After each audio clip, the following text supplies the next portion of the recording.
Why do organizations manage risk they face? Why they do like that? So students, first of all, what is the risk? So when we talk about risk, it is basically volatility.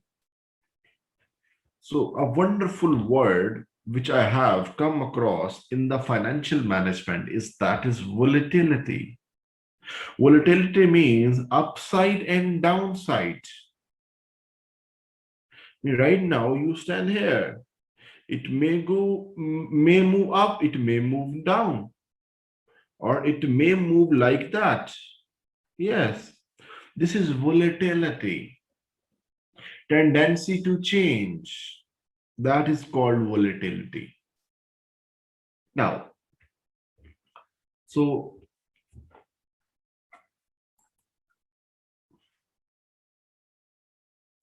volatility is, risk is the volatility of return. And they quantify risk in different ways. They quantify risk in different ways. Probabilities, they quantify standard deviations, correlations, they quantify. So students,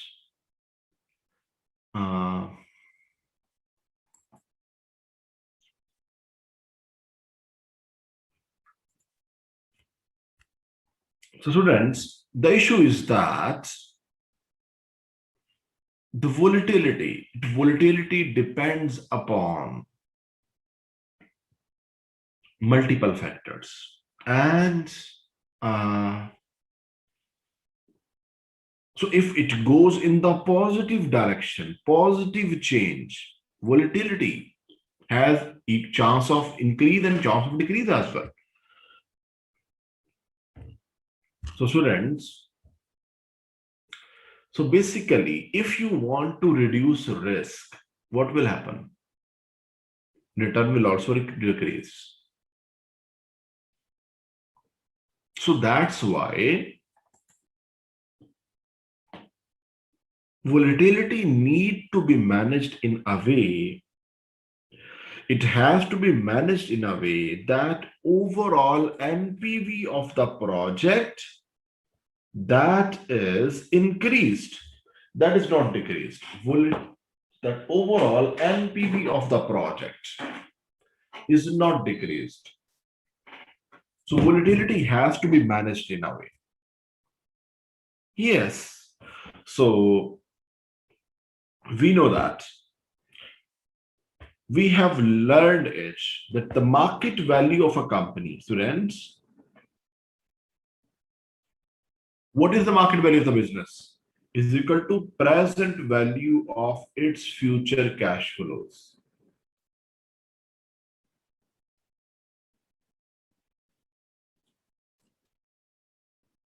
So, the present value of future cash flow. So, two things. Future cash flow, increase that, and present value factor or discount factor. So, hence, this market value is dependent on cash flows and discount factor. Reduce discount factor, increase cash flows. So hence, that is the way to increase the value for business. Now, a risk management strategy.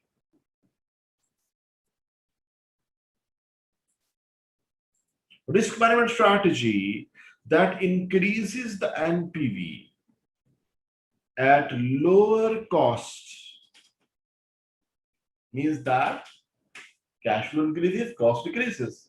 So it helps to benefit the organization. Now, so capital asset pricing model is again discussed here. I'm not going to discuss. You will read it yourself. So it also consider risk. We know that. Capital asset pricing model.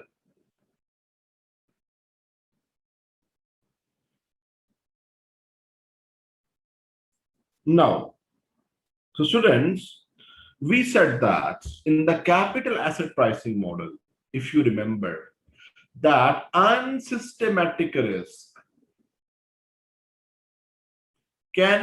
is diversified by the investor. Investors hold diversified portfolio of shares. And systematic risk cannot be reduced. We know that. Now, we said one thing. Just see here.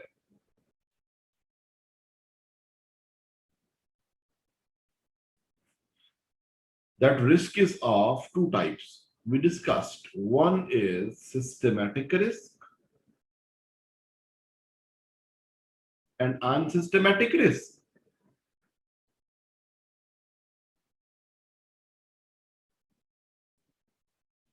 And there is the concept that this is the risk which is diversified by investor. Investor purchase different shares in different companies. For balanced portfolio of investment, investor maintains. So in other words, companies do not need to manage this risk. Companies do not need that. But in the small companies, things are a bit different. Their investors are small investors, and they may not be well diversified.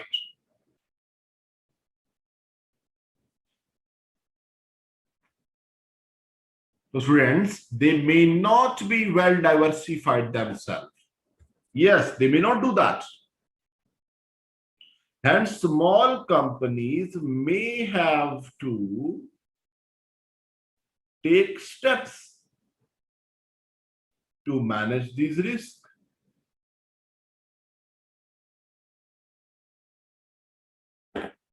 Yes. To manage these risks. Now,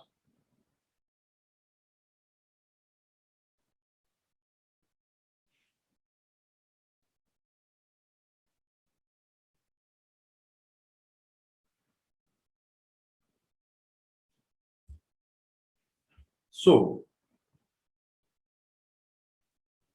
risk management, it helps to, if a large organization, if they undertake risk management, actually, why do?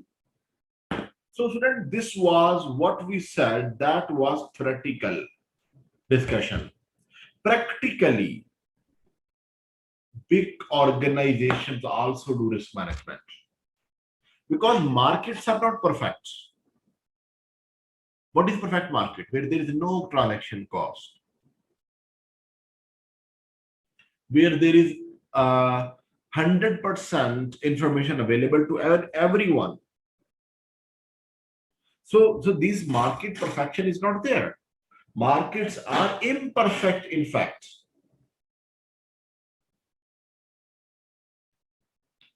Markets are imperfect, and hence companies manage risk. What CAPM is saying, that is theoretically best thing, but practically, due to market imperfection, they force companies to do risk management. Why? Because of taxation. They manage risk to pay less tax. Because taxes affecting their earnings. Progressive taxes are everywhere, we know. Progressive taxes. Now, what are the progressive taxes? What are the progressive taxes? Progressive taxes means that higher the earning, higher will be the tax rate.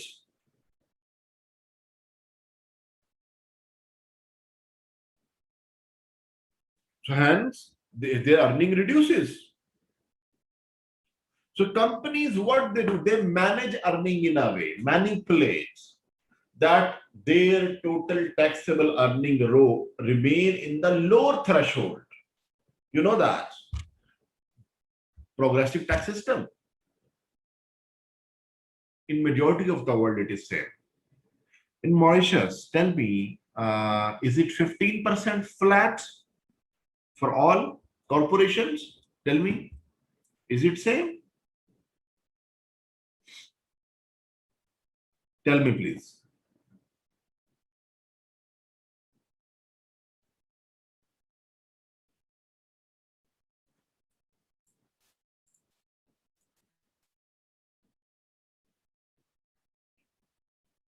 Good. And it is flat, means that whatever, no matter how much earning do you have to pay 15%. So, anyways, oh, okay, 2% CSR. Okay, all right. Now, so the next point is insolvency and financial distress.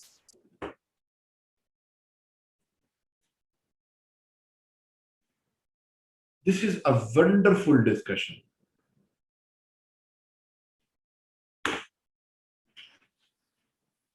Such a wonderful point it is that the companies which are in the high gearing or which are already in the losses, everyone becomes careful in dealing with them. Actually, the company which is suffering right now, they're in the bad patch of their life, rough patch of their life.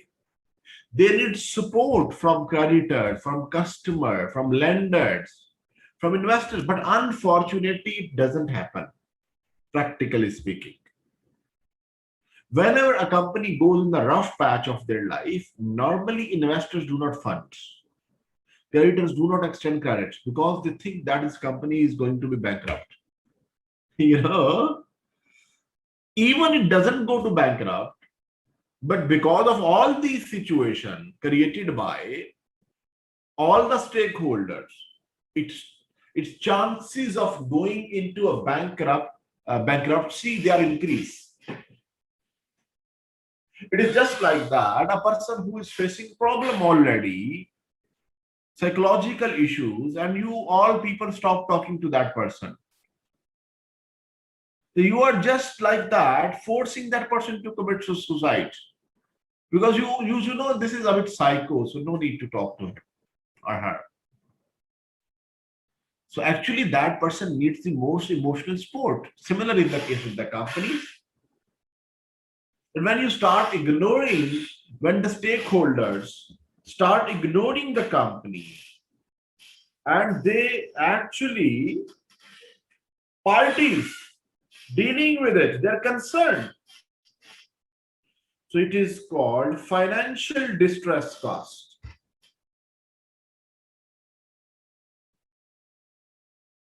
Now,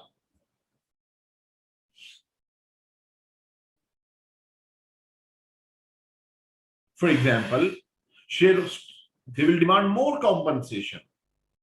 Now, the company which have less financial distress, people are comfortable, they are getting favorable terms. Unfortunately, external funding and agency cost. What is it? Risk. You know, when you get loan as a business, the bank imposes conditions on you. Yes, of course, you have to pay loan, you have to repay, you have to pay interest on that loan. But what happens actually, the bank says you cannot, if you're, for example, if you have to maintain current ratio of 3, quick ratio of 2, for example, Now,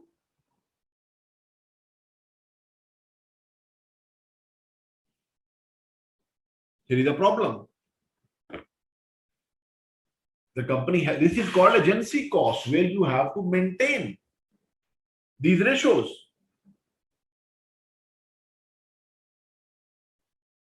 Why? Because now we know that we cannot take more loan.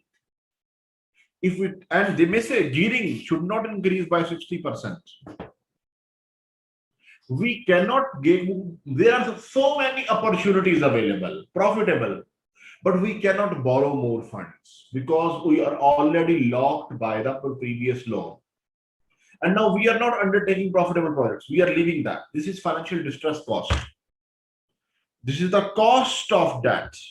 It is such expensive that the companies may force to reject profitable products. Now, academics, they refer to this as the underinvestment problem, that a company has underinvestment from the owners. Now, so students, a wonderful point they have discussed here. They have linked it with the options, call option, and call option. What is call option? When a company takes debt and the debt is secured on the assets,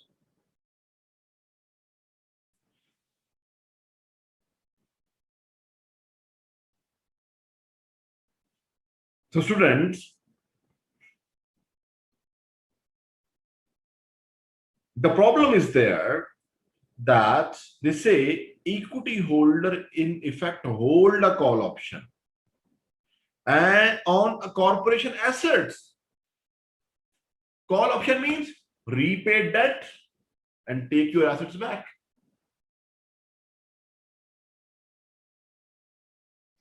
Pay the debt and take your right to buy assets by repaying the loan. And because it is the debt holders who have right on those assets. Is this line clear? Equity holder holds a call option. Is it clear?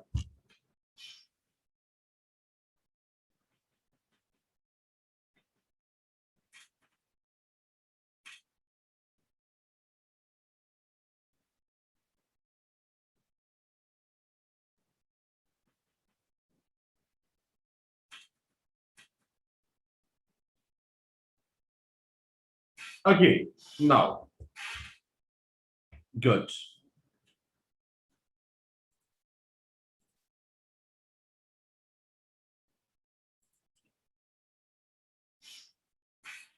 What is call option?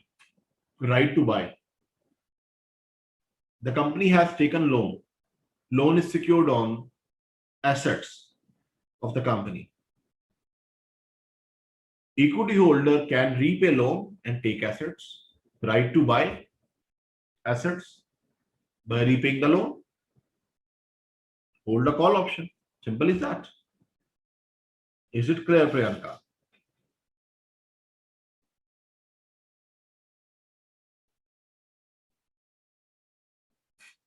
Yes. Now, when a company is having low financial distress, it is at the money option for equity holder. Add the money where exercise price is equal to market price. They may be willing to undertake more risky projects to increase profitability. When there is less financial distress, when there is a high financial distress, already overburdened, they may be reluctant. Equity holders say, we invest. What will happen? Already in distress, the whole money will go to the bondholders, debt provider. When the company is low financial distress, means little cost has to be paid. So shareholder may be willing to invest more because they say if we invest more projects, more profits, and we will be getting a return. But if case of substantial financial distress, equity holder may not willing to invest because they say if we invest in the project, profit will come, but we will not get the profit. Profit will go to the bondholders, to the debt provider, to ease them. The benefit of these pass to debt holder. And of course, debt holder are already not willing to lend to the company because they think that company is in the financial distress.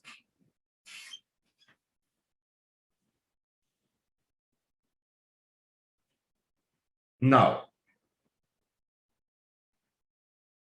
I repeat it here.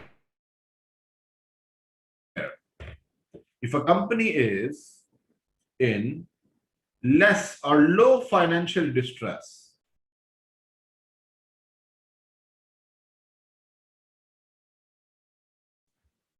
it can raise equity because it is in good condition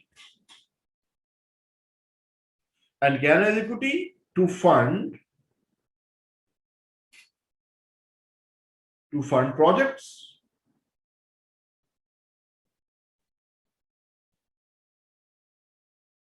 it can raise equity.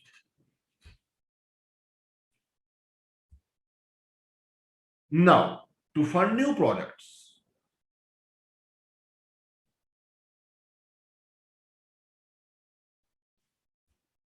yes,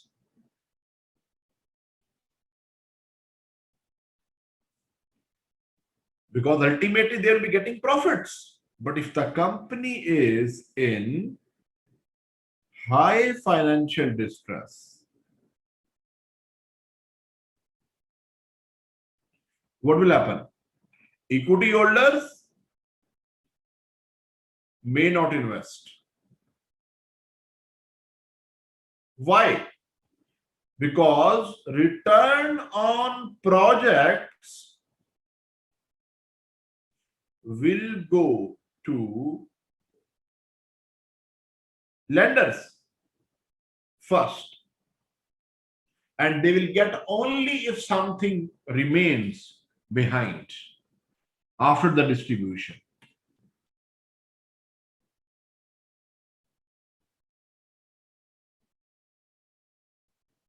Now, next,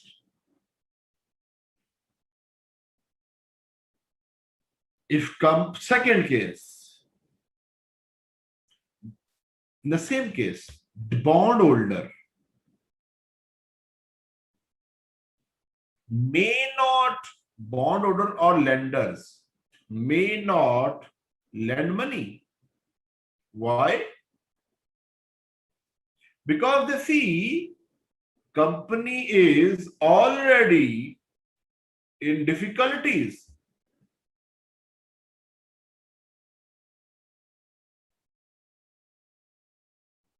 To repay previous loans.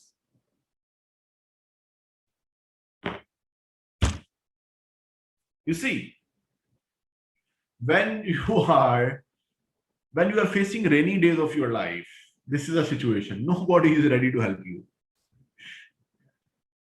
Yeah, when you have money in your pocket, everyone is ready to give you. Yes, bondholder lender will also. Debt is available with covenants attached.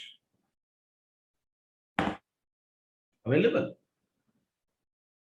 They may attach covenant conditions for your debt. Now, next.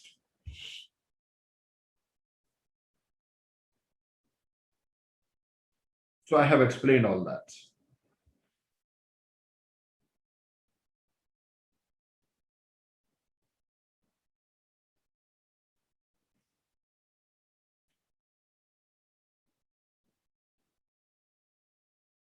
So capital structure, debt equity ratio.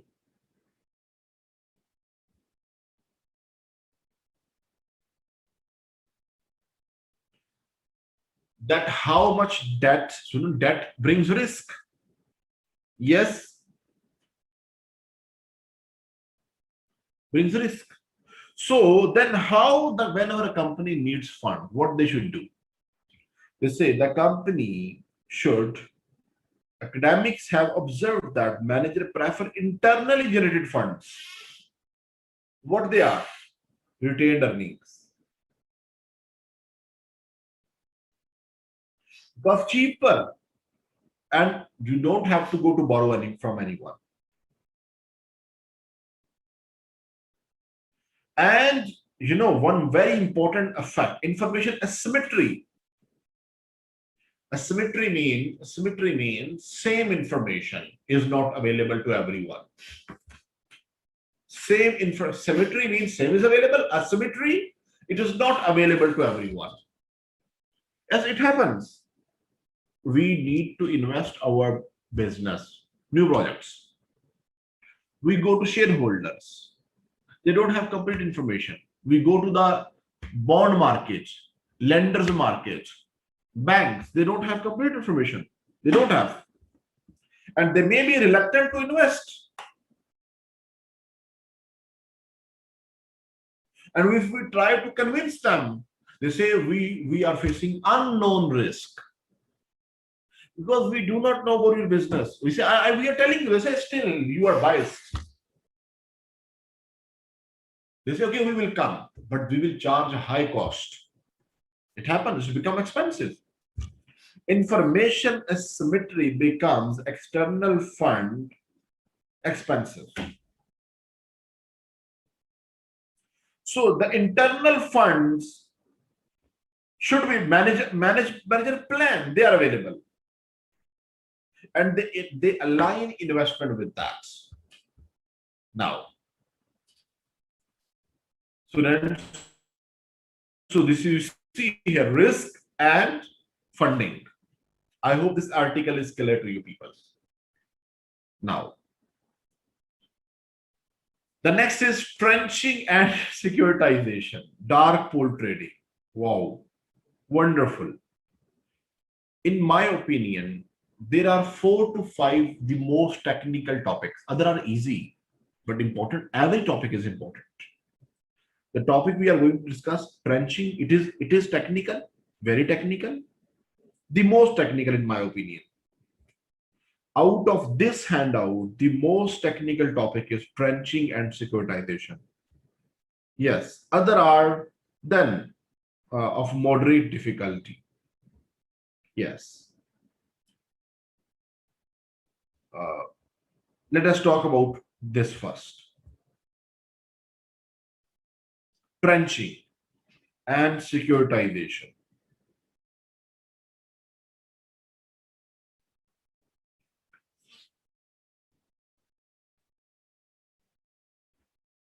Just 1 minute, please.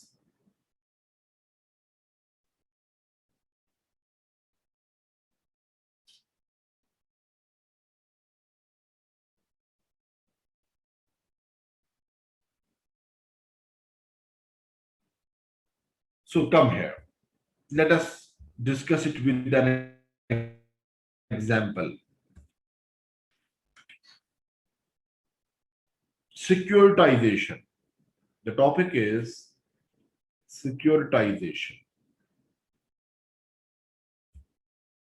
It is the process to convert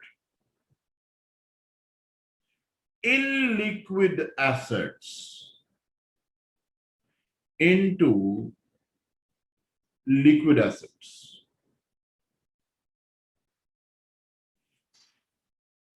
That is called securitization. The process to convert illiquid assets into liquid assets, that is called securitization. Now, let us proceed further and talk about it in detail.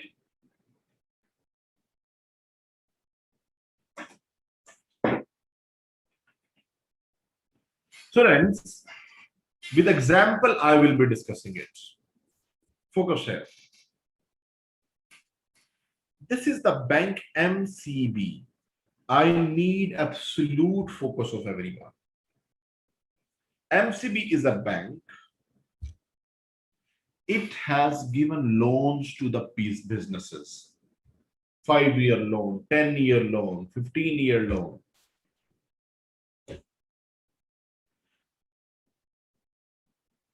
Loans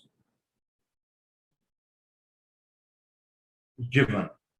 Now tell me, these loans are receivables of MCB. They are assets of MCB. And MCB is getting interest from those people on a regular basis to whom it has advanced. Now, the funds MCB has advanced, they are blocked for fixed period of time. Illiquid assets. If it is 10-year loan, it is blocked for 10 years. We will not be getting it before 10 years back. Yes, it happens. Now, next. So what happens actually? A special purpose vehicle, SPV, an entity is formed. What does it do? It buys these assets from MCB. It buys these assets. And now, how they get money? They get basically money from the people, raise funds from public. They issue CDOs, collateralized debt obligations. CDOs, collateralized debt obligations. CDO, certificate they issue. Just like bond, just like shares. They issue these bonds to the people. Public purchases bond and give money to them, public. Now that money is used to purchase these receivables from them. And the public knows the bonds we have purchased. Bond 3, bond 2, bond 1. The bonds we have purchased, they are backed by assets of MCB.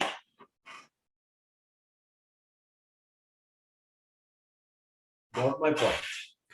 They are backed by assets purchased from MCB. You see, now just see the story in a broader canvas. Now, public gave money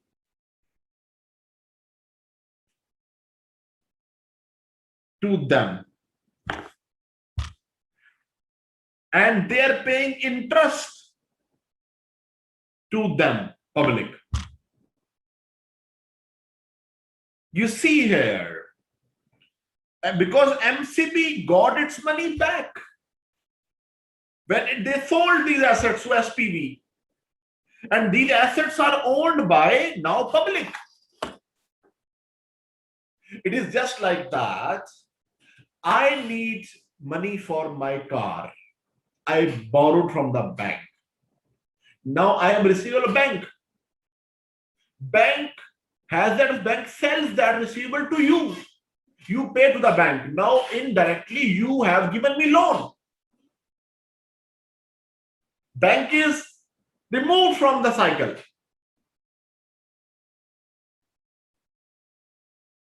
So you see here, these people are paying interest now to whom?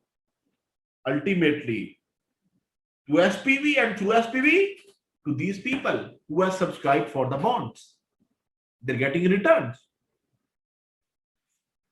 Now, students, up till now, you see bank is removed from the circle because bank got its money back. Now, who are the owner of these assets? They are the owner. This story is clear up till now. Up till now, is it clear?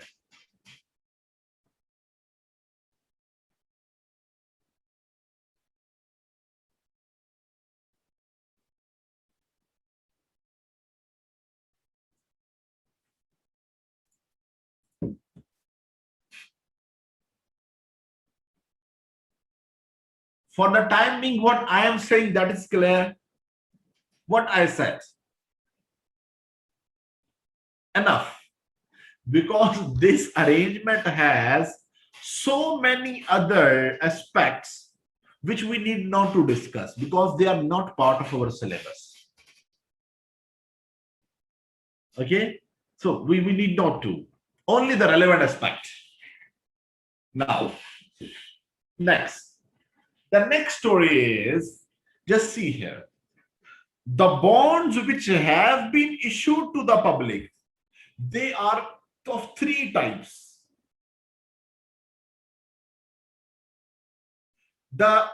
This is the senior debt. Senior debt. Yes, senior trench or senior debt.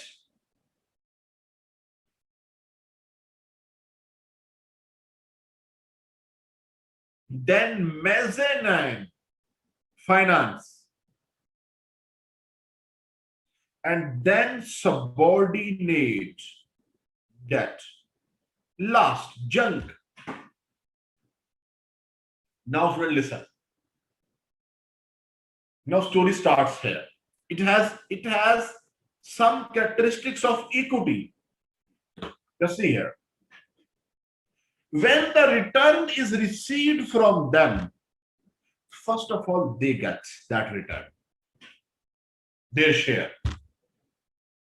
After making payment, if still there is excess return, then who is paid? They are paid. And if something remains behind, the last turn is them for them.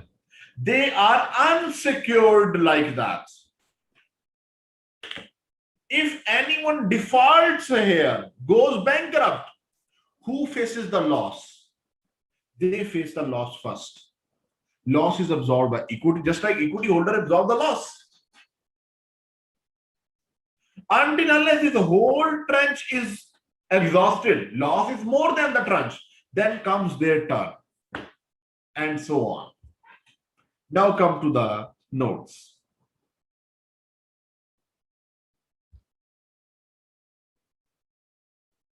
Now,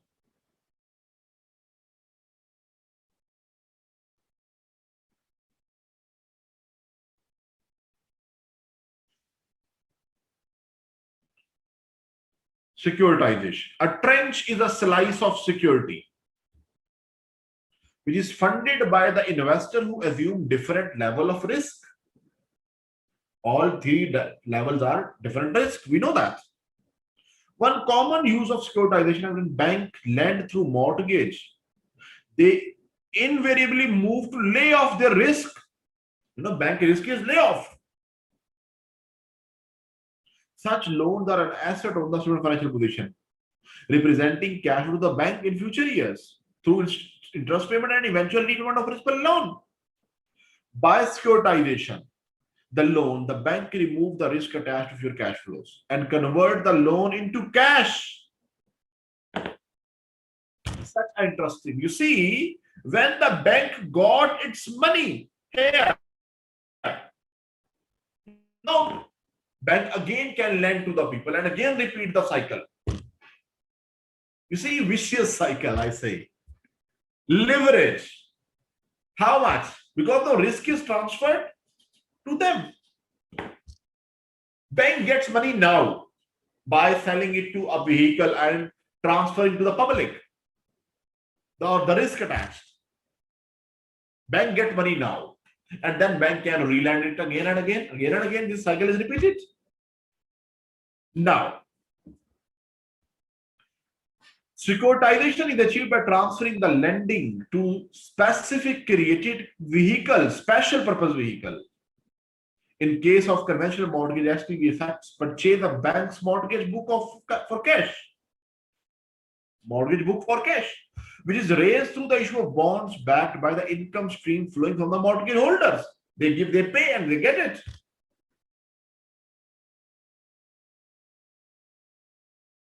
In case of the subprime mortgages, the high levels of risk called for a different type of securitization achieved by creation of derivative style instruments. Three types of instruments they are issuing. Derivative style. Derivative means which drive their value. And different tranche has different risk. They say it is different. And those are called, these bonds, these instruments are called CDOs, collateralized debt obligation. Now, so students, so once more, another way, it is such an interesting discussion. If I say, I love it. I don't know whether you are getting it or not. Students, tell me, you're getting it or not? Tell me, please. You know, somebody is here back. Yes. Now, good. CDOs are repackaging of risk of a large number of risky assets, such as subprime mortgages. So it is repackaging. Repackaging from one form to the other. Unlike a bond issue, risk is spread thinly with the bondholder. CDOs concentrate into investment layer. Bond is one bond. Same level. CDOs are of the three levels. So if investor wants less risk, he may want to invest in the upper tranche where return is low. Investor wants more return. He needs to invest in the equity tranche. The last one here, equity, mezzanine. And you see here, equity tranche carries the bulk of the risk. It may be lowly priced, but have high potential, but very risky. But it's coming now. So tranche one, equity tranche. This is tranche one. And normally comprising 10% of the value of mortgage in the pool. Throughout the CDO's life, equity tranche will absorb any losses on the mortgage holder, the borrowers from the bank, until this tranche is exhausted. At this point, the investment is worthless. Now, when this all default is equal to this value, it is finished now. It is to be removed. No value, worthless. Tranche 2, intermediate or mezzanine, constitute 10% of principal, will absorb any losses not absorbed by equity. Until the point at which principal is also exhausted. Tranche 3, remaining all. Now,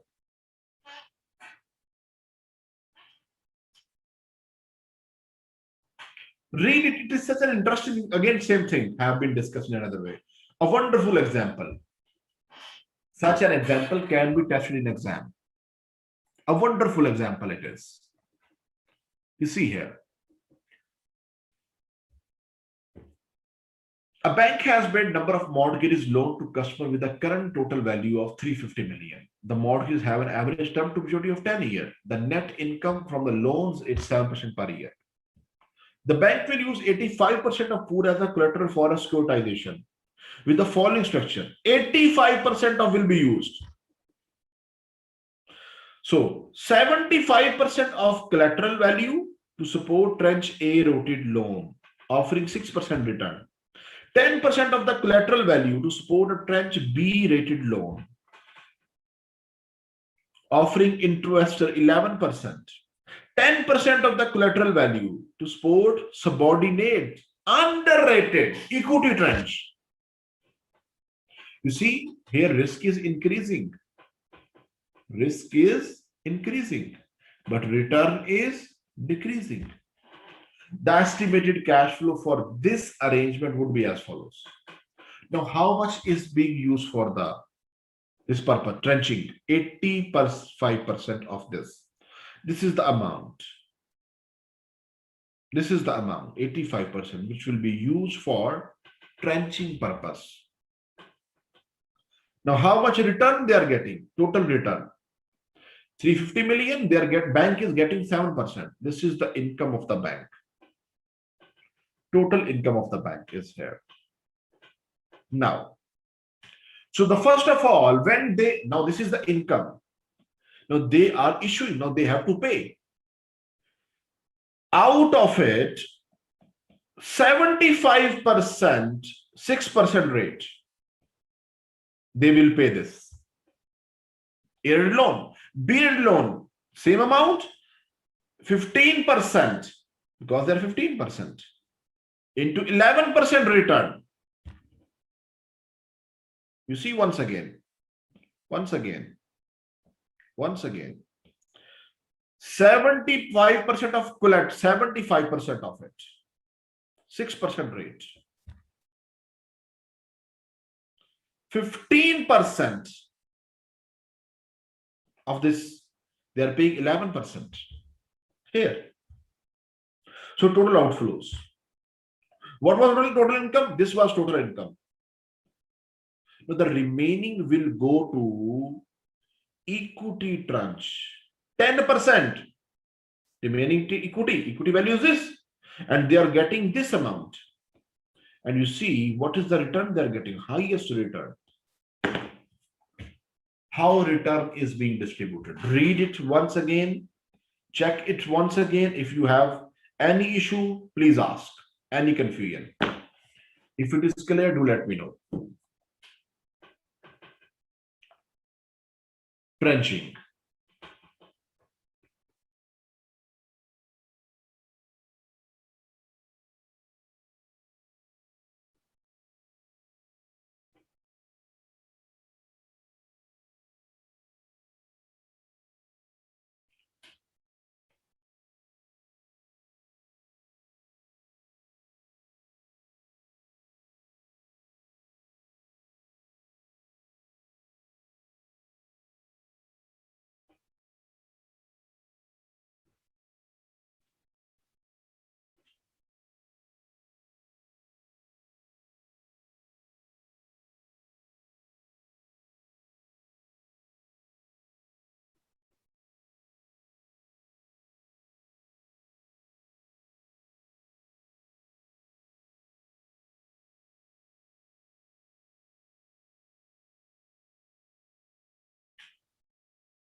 Is it clear?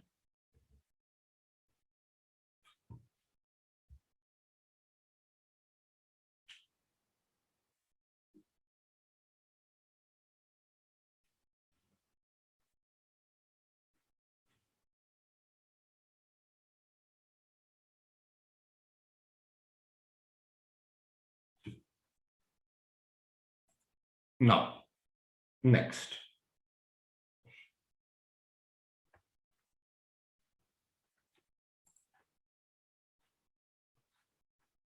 Next.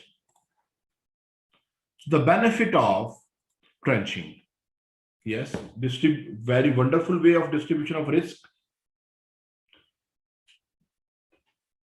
Who are willing to take chance, they know risk they are facing and they can make more money.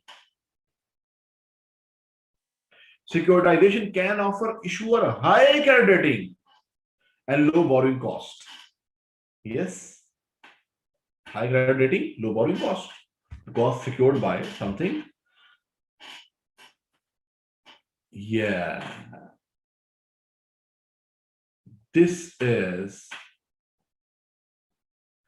this is something which happened in the case of if I'm not wrong, in the case of Enron as well, the famous case, one aspect that the assets you are showing at the back end, you are showing in your financial statement, they are wiped off. They have gone bankrupt, but you are showing them as an asset. And you are taking loan secured on that. It is called off balance sheet treatment.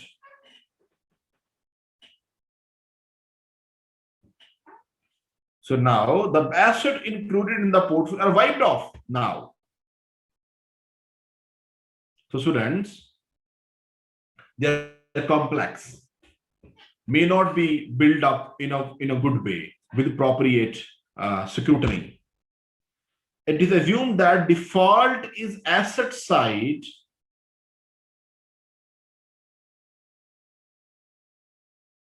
is uncorrelated with the liability side. Actually, what happens?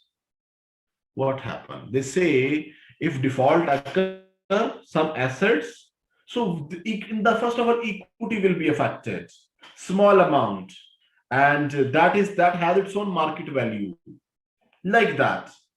So they are not equally treating the both sides. They are simply treating assets on their book value and the CDOs based on they are taking that in the market value. And they're not treating in the same way the both. Yes, you got my point. They're not treating the same way the both sides. Now, timing risk may be there. Yes. They say you receive interest from assets and pay to this CDOs holder. The timing mismatch may be there. From there, you may get in the March, and here you have to pay in June or in January. Mismatch is there.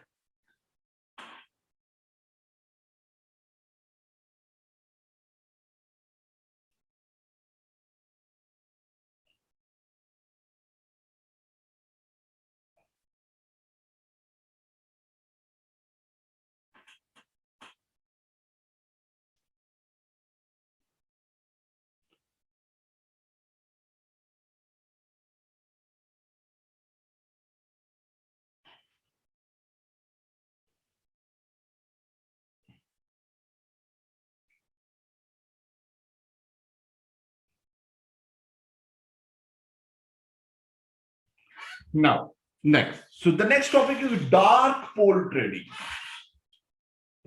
Dark pool trading. What is it?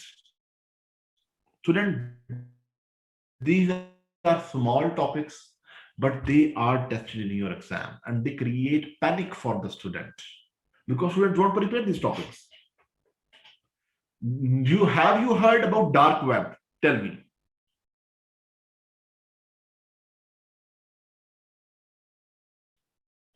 Have you heard about dark web?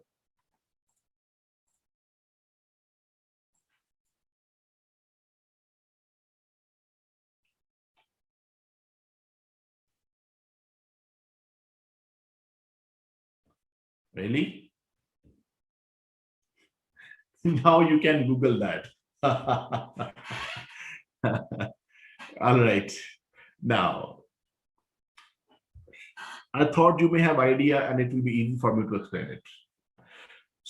Dark pool trading means that transactions are being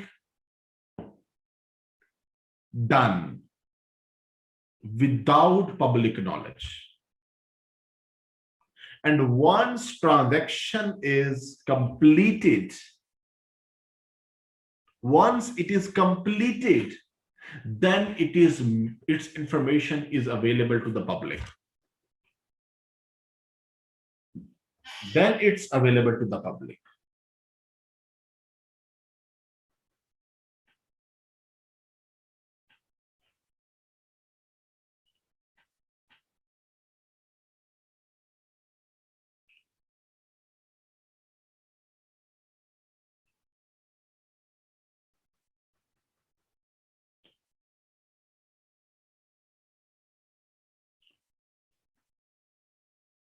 Now, students, so dark pool, the transactions are not being done with the knowledge of public. The price and size of the order are revealed once the trade has taken place. Main reasons: it prevents the risk of other traders. Yes, the reasons. We want to do transaction without public knowledge. Why? Why?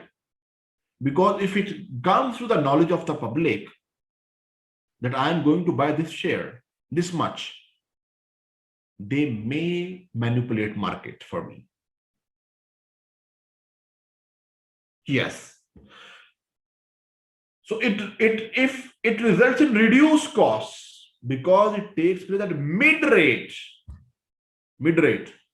What is mid rate? Today's one rate is 15, the other is 16. High and low. The bid 15.5 mid rate. Normally, I buy these shares from broker's personal pool, from the private pool. It happens on private, and hence exchange fee has not to be paid. So they are alternative trading systems that allow participants to trade without displaying quotes publicly. Transactions are only made public after the trade have been completed. So problem is same, lack of information. Make exchange less regulated. Transparency decreases. And of course, it affects the efficiency of price mechanism of the market because you are not disclosing information. Now, the dark pool trading defeats the purpose of fair and regulated market with a large number of participants and threatens the healthy. Yes.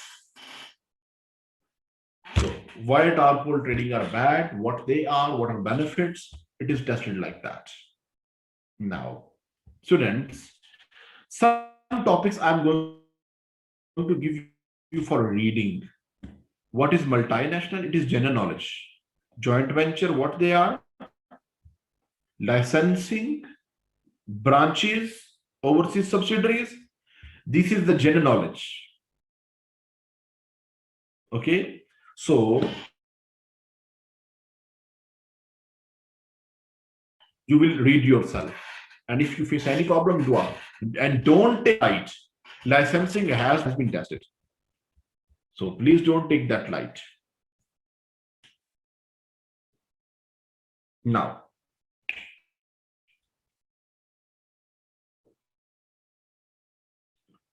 just 1 minute, please.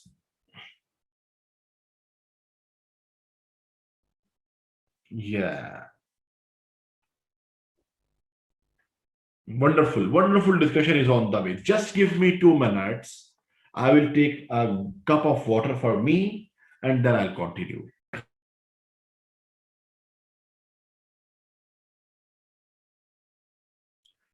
Take 5 minutes break. Then I'll be back. 5 minutes break.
Now, international trade,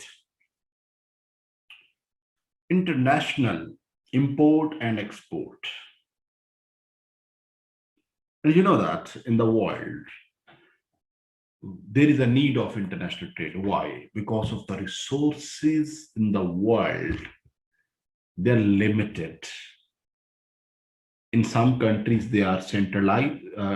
One type of resources. In other countries, there are different type of resources. There are minerals in some countries. Some countries are rich in the farming land and they can produce agriculture, vegetables, etc. Weather is like that. So uneven distribution of resources in the world. It requires, it necessitates not only the natural resources now. Now it is about the production capabilities. It is about the skills, human capital as well. So now, international trade. So students, the first one is law of comparative advantage. What does it say? It says the countries should produce only in what they are specialized. One country should not produce everything. Rather, they should produce in what they are comparatively good at. They should specialize in the goods where they are relatively efficient, comparatively better. And hence, they should not. So countries, every country is producing such things in which they are comparatively better. And hence, they will be then exporting and importing, exchanging things. So there should be the no barrier on trade without restriction. So free trade does not exist always. The problem is that. So law of comparative advantage does not apply everywhere. There are barriers in the trades. There are barriers maybe because of the factors not in the control of anyone, but maybe because of the governments. Government may have imported, may have placed import and even export restrictions. And there is transport cost very high. Sometimes the product has less cost and the more is the transport cost. So advantages, it helps to make products available. Some countries produce surplus, economies of scale achieved, and it helps to increase competition in international markets. And hence the prices become low. And the benefit of the consumer is there. Now, students, but there are barriers to entry. What are the barriers to entry? Students, I know, in Mauritius, there are tea farms. If I remember the name, I don't know how to pronounce it. You people may be able to. I don't know. I just can't. I have visited this area as well. I personally visited.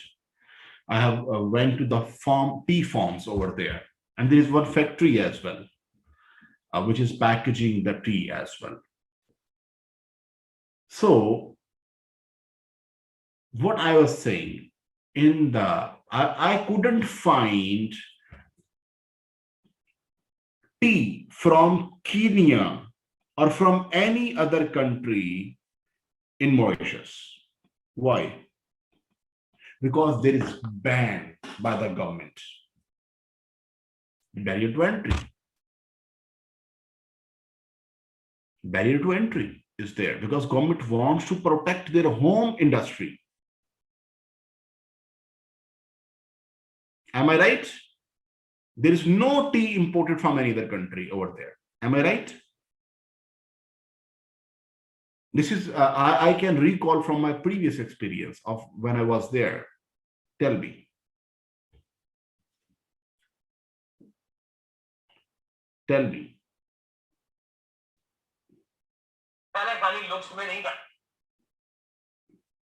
No one knows. So, but by the way, I have experienced myself. Actually, in Pakistan, we import tea from majority Kenya, and we love that aroma, that smell, and that that of that tea, specific aroma of that tree. So I kept looking for that Kenyan tea in Mauritius, but I couldn't find anywhere. Anyways, so then some of my colleagues and the students told me that actually we have our own tea. That's why it is not imported here. Now, anyways, so let us barrier to entry, product differentiation. The best way that the current producers, they improve their product in a way. They produce such features in their product that product becomes differentiated, unique features. Differentiated means unique features. And when new entrant will come, they may not offer the same feature. They may need to take a lot of time in developing that level of skill and the quality. So differentiation is barrier to entry. People may think that it will take a lot of time. Now, absolute cost barrier, what is it? Existing producer has access to cheaper raw material and skills. They have good connection in the market. The new entrant may not have. So hence new entrant have to face costs, initial costs they have to spend. They'll be bleeding of some expenses, some cash flows. Then the new entrant will learn. Yes, barrier. Economies of scale. The current supplier has a certain level of scale of operation, certain level of sales. So their unit cost is low. The new entrant will come. They may not have the same level of operations, and hence unit cost will be high. Amount of fixed cost. If I take one factory at a rent,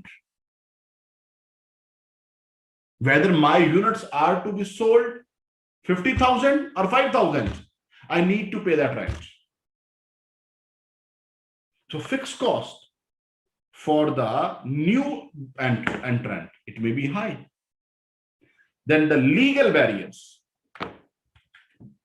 Sometimes some suppliers are government owned, or the government has given them, government is protecting them, defending them, government is giving them some favors. Supplier is partially are protected by law. So monopolies may be there. So any private company comes to that market, they may not have the same level of facilities. Yes. Now, so students, barriers to entry. Are they clear to you people? Tell me. Are they clear? Students, yes. Now,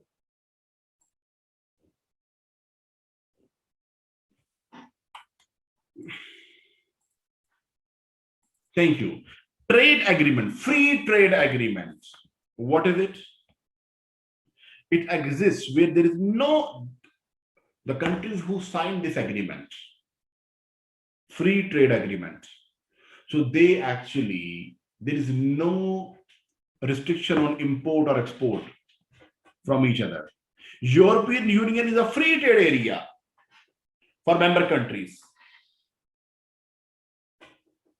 Now, so students, Protection. What is protectionist measure? This is a measure taken by the government, state, to protect their home industry from international giants, international players.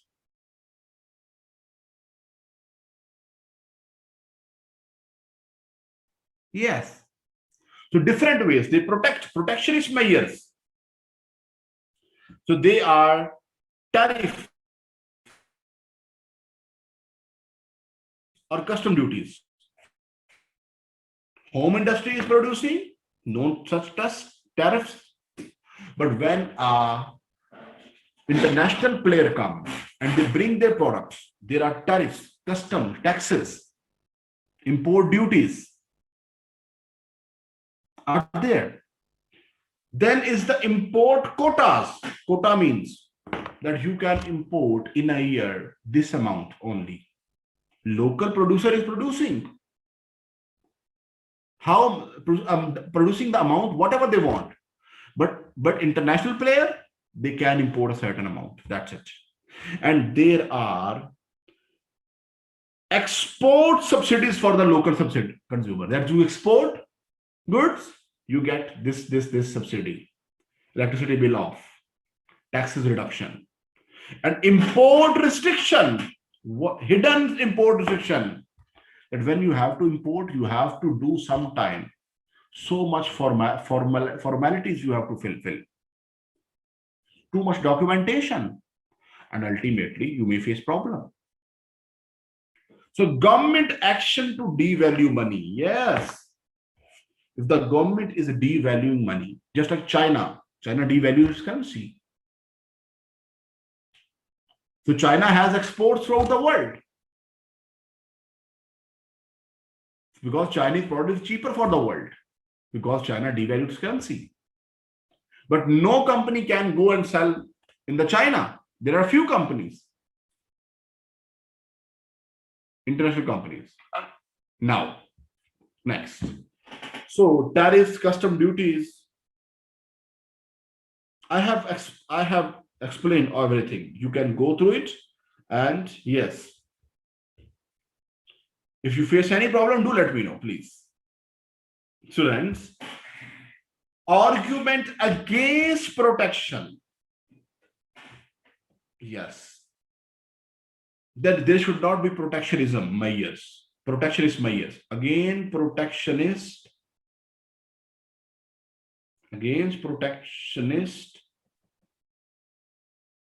measures. Reduced international trades. Reduced international trades.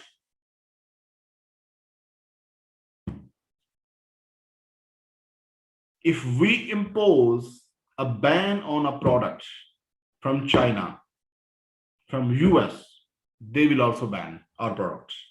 So reduce trades. Specialization. They say increase international trade so that people can specialize, countries can specialize. More efficient production each country can do of their respective specialization. But when you impose protectionist, what happens? Then, of course, each country is producing its own goods, everything. So it doesn't happen. So they can't get specialized. And of course, when they are specialized, their unit cost is reduced because they are producing the same product at high volume and because of international trade.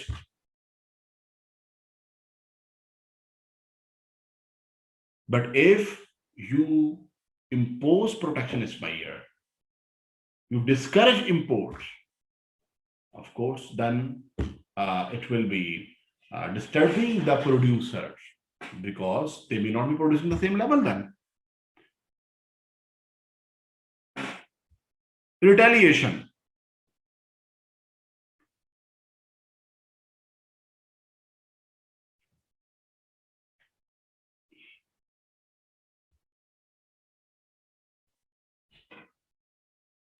Just 1 minute, please.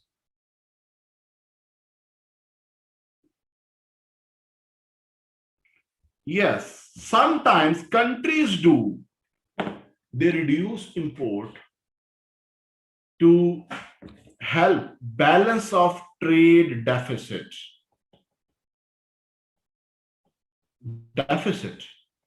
Because their imports are high and exports are less. So when you reduce import, you put measures. Your exports will also reduce because other will also impose the same. Ultimately, it will not serve the purpose. If you are banning the products of others because you want to reduce imports, so your exports will also reduce proportionately because other will also impose the same condition on you. Now, effect on economic growth. Yes.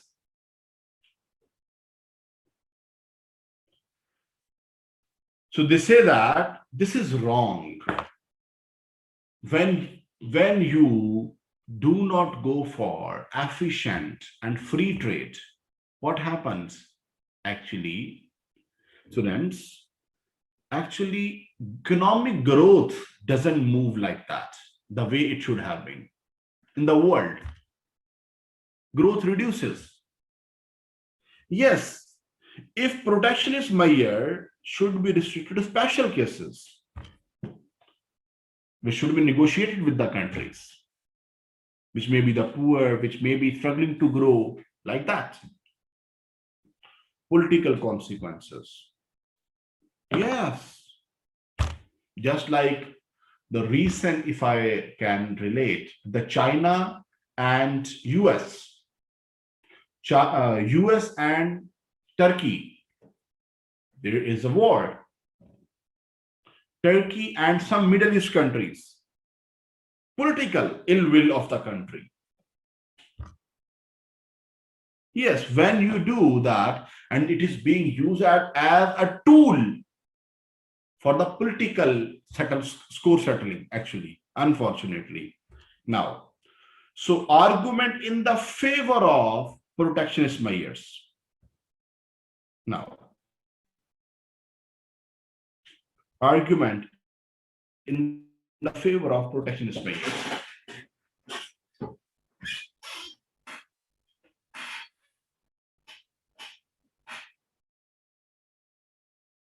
Students, if you keep importing everything, your local industry may not thrive. There will be unemployment.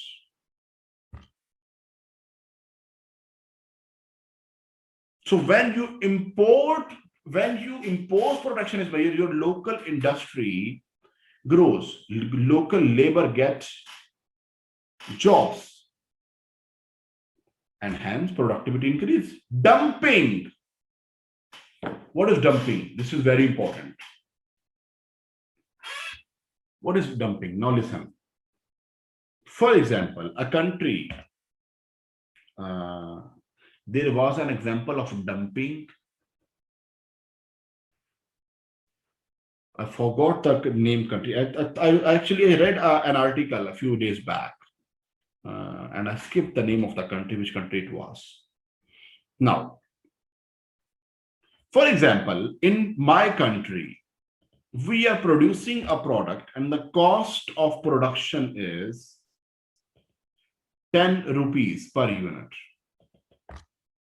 Minimum cost of production.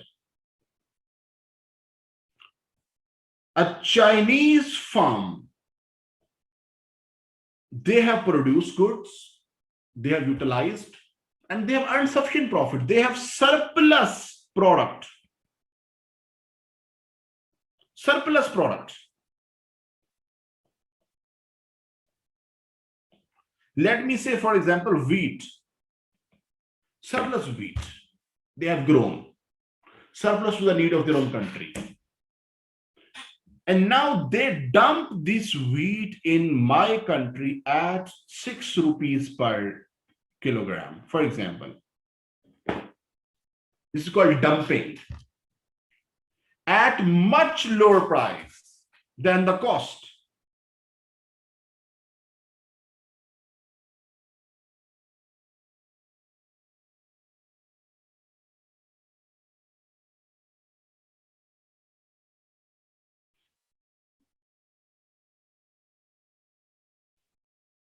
Now, so dumping. So students, short-term benefit for the country receiving the cheap goods. But the long-term consequence, so in my country, we are getting cheaper good. But the long-term, the local output will be reduced. Local supply will be discouraged. Local industry may not produce that.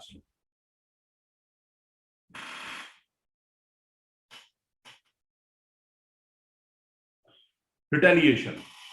If all other countries are doing protectionist measures and we are not doing, we will be the sufferers because other are benefiting and we are not benefiting from it.